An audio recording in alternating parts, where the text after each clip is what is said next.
Happy 4th of July, everybody, and welcome to another movie review! And today, we're going to cash in on this movie that's cashing in, Purge, Election Year.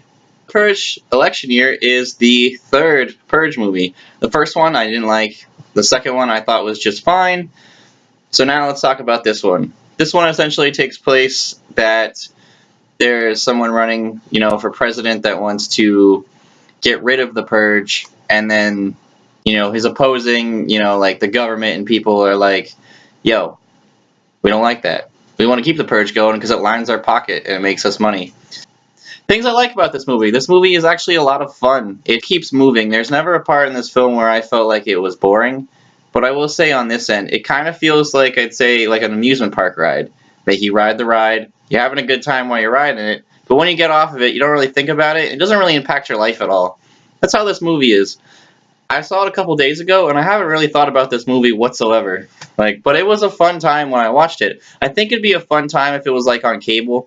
Like, if it came on, like, FX or something like that, like, I'd recommend, like, hey, yeah, like, just watch it while it's on TV. But no way would I ever, like, seek out this movie. I wouldn't even recommend this on Redbox. Like, it really just is a cable, one-watch kind of fun time. It reminds me of, like, the horror movies from, like, the early 2000s where it was, like, Halloween and stuff.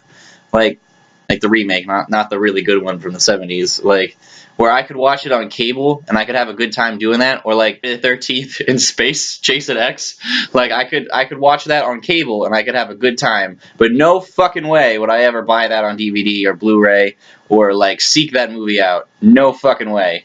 That's what I say The Purge 3 is like. It's a great time while you're watching it, but I wouldn't pay a lot of money for this movie, so don't do that. Like, because it's fun. It keeps itself going. The characters are all right, but the thing is, like, you never really care for it. So when major characters start to die, it's like big whoop. Like, okay, fine. That guy was super racist anyway.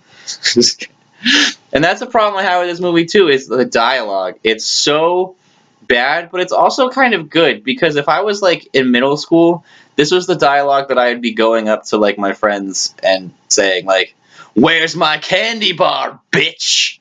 Like, that line is fun, but fucking horrible at the same time. So it rides this line.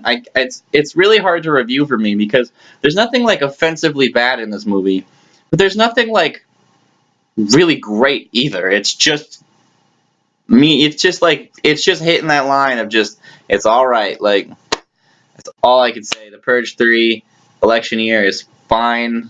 It's a little bit better than the second one, but not too much better. You're not going to really remember it, but it is fun while you're watching it.